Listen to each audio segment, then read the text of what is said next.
Let's start with the first question over here at the microphone. So hi, thank you so much for everything that you guys said. So I'm a mother from the North Vancouver School District, and I'm specifically wondering how I can start the peer pivotal response treatment playgroup things practically in my school, apart from bribing you to come do it. I've actually been following it for the last 2 years, and I think it's amazing, and I don't know practically how as a parent I get that into school when we have like maybe 4 kids in the whole school, with it, that would benefit from it. So if you have any advice, that would be great.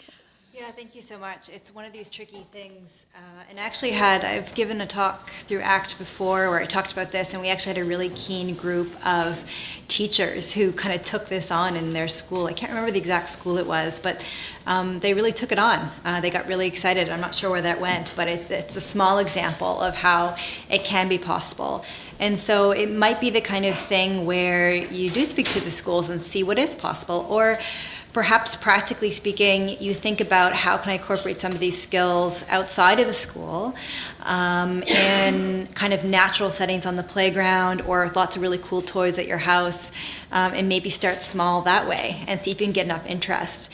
It's one of these things where, I went to, it was the behavioral analysis conference in Kentucky, actually, and sort of the main guy, Philip Strain, who'd started this peer kind of work, over 30 years ago, said that it takes a while to get going, to get people really thinking about peer implemented strategies, but after a while in his communities, once it got going, it was like he had a wait list of typically developing peers who couldn't wait to be part of these programs.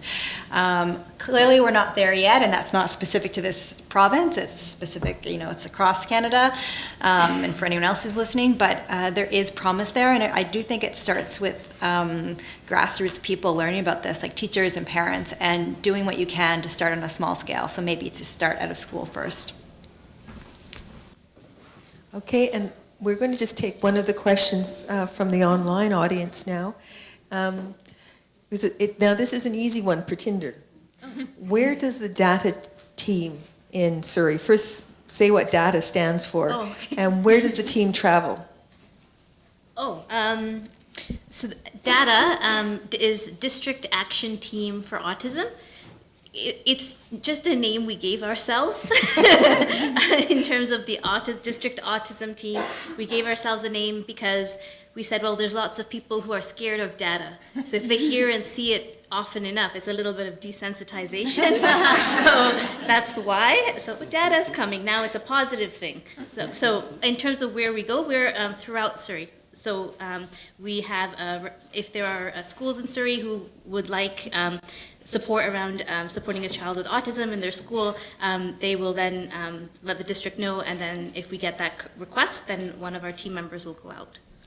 And for those of you listening in other parts of the country, the Surrey School District is the largest school district in the province in terms of the number of students. Yes, over 70,000 students. Yeah.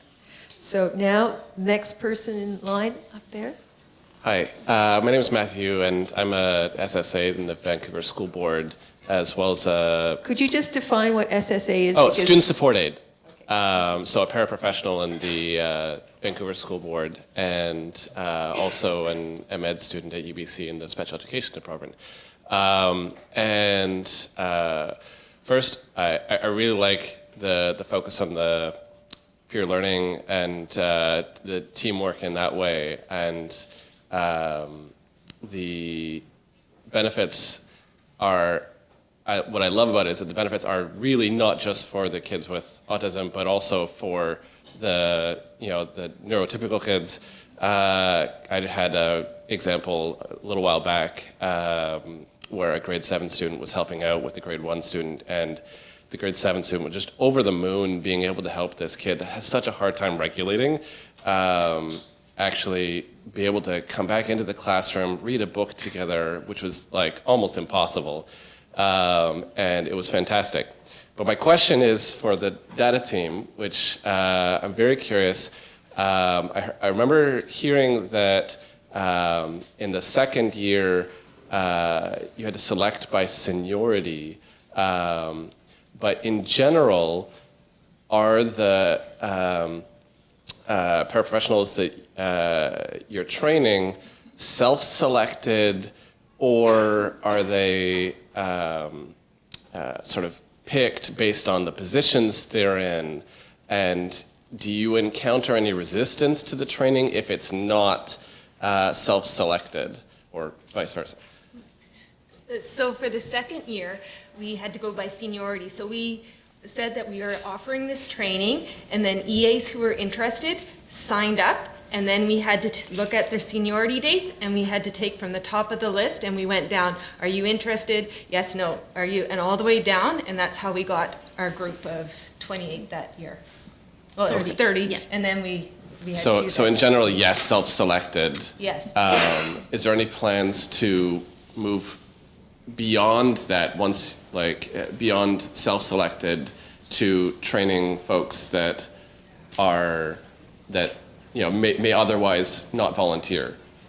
So for the third and fourth year, we had positions that were designated EABT. Okay. And so the EAs posted into those positions, but it went by seniority. So at the posting date, they go by the person who has the most seniority, and they move down the list, and then they would choose to go into those positions. Yeah, it might still be confusing. So when we said year 2 is only seniority, so only if you're interested. Year 3 onwards is we have, prior to the posting, we know which students require, increased level of support. Yeah. And so we'll designate those students' positions as EABT. Yeah. And then if you want the training, you can't just take the training for your own interest. You will have to work with a student who requires that training, and we will be helping you with your student. So but that still is by seniority. Yeah. But there's now a bit of the student needs are more central to that decision. And how welcomed is the training by those in those positions? Is it universal? Is it? Well, they do know ahead of time what it involves, because we do orientations.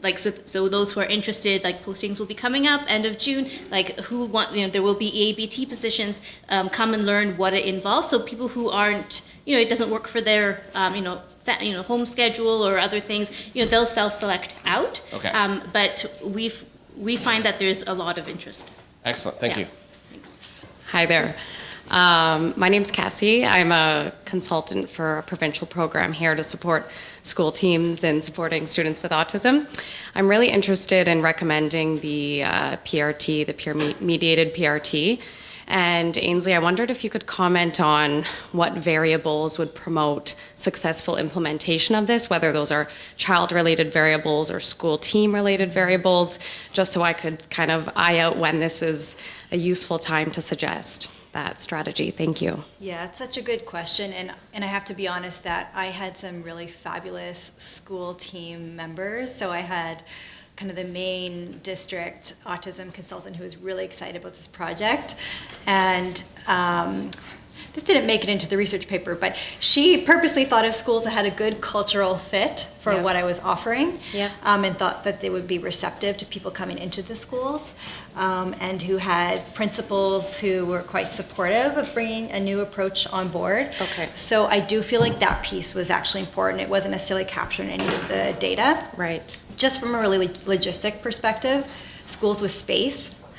Because even though obviously it's great to have this on recess and lunch and even sometimes full classroom-based kinds of things, initially it's nice to have some space for the priming and for that direct teaching, and so having schools that had space was practically important. Yep. And then just on another practical note, we actually found, this was based on the literature and also just clinical experience, that having the teachers be the ones who identify with who they thought was going to be the best play coach was actually kind of the best move. Okay, that makes sense. Anything related to child variables at all? Yeah, so we started off with kids who didn't have super intense externalizing behavioral problems, because we felt like that would have been a whole other behavioral support plan to begin with, and we wanted to kind of get this off the ground. So not to say that it couldn't be helpful eventually, but we started with kids with kind of low-level externalizing. And to be honest, I was hoping for kind of low average, average-ish intelligence and some speech. And we had that fourth child who ended up joining who was a bit lower functioning. And to be honest, he did beautifully. And Great. I was a little bit nervous about how he would do. Yeah. And he did beautifully. And the other thing I would just say is that the first year of school is a really lovely time, because when you think of, that's when, unfortunately a lot of the kiddos get labeled as kind of the bad kid or the kid who's not really socially integrated. And so to start this, I think we started not in September, because September is too hectic for everyone. But we started in October, and really we kind of, for some of the kids, some other kids started as late as, I think, March.